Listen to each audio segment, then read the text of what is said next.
Hello, Mountaintop Kids. Welcome back. I hope you are having an excellent March. Today's story is a story about three beavers.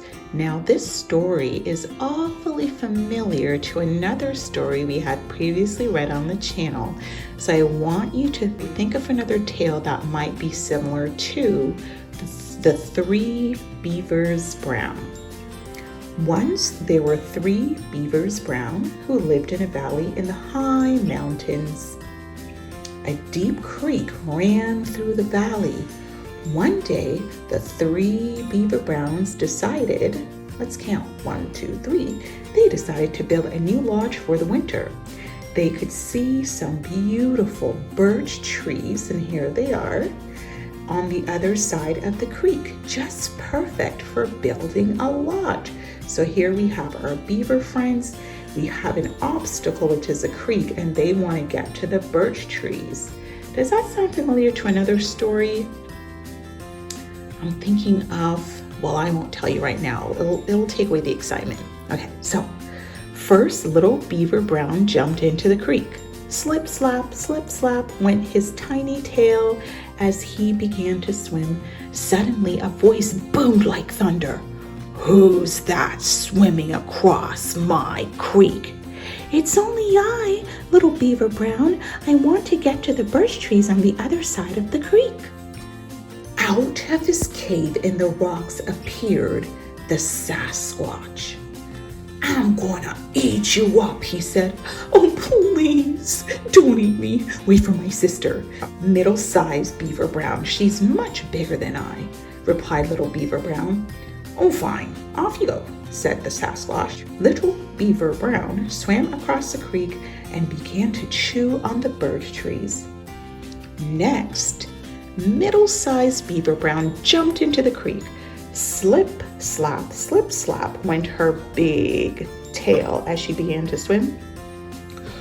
"Who's that swimming across my creek?" "It's only I, middle-sized Beaver Brown. I want to get to the birch trees on the other side of the creek." Do you remember why our beaver friends are trying to get to the birch trees? "I'm going to eat you up," said the sasquatch. "Oh, please don't eat me. Wait for my brother, great big Beaver Brown. He's the biggest beaver you ever did see. He'll make a much tastier meal than me," said middle-sized Beaver Brown. "Oh, fine, off you go," said the sasquatch. Middle-sized Beaver Brown swam across the creek and began to chew on the birch tree. Look at the beavers go chewing.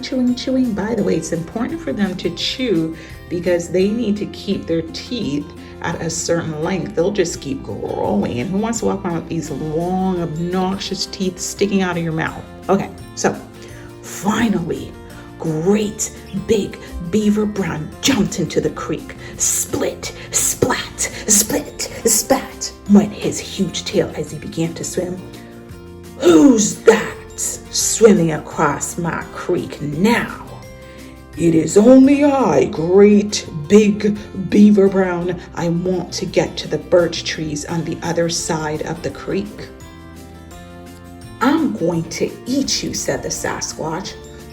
"Oh, don't eat me. Some gigantic beavers live way down the creek," replied great big Beaver Brown. "Off you go and find them." The sasquatch jumped into the water and swam way down the creek. Ha, laughed great big Beaver Brown. "I've tricked him. Not even one tiny beaver lives way down the creek."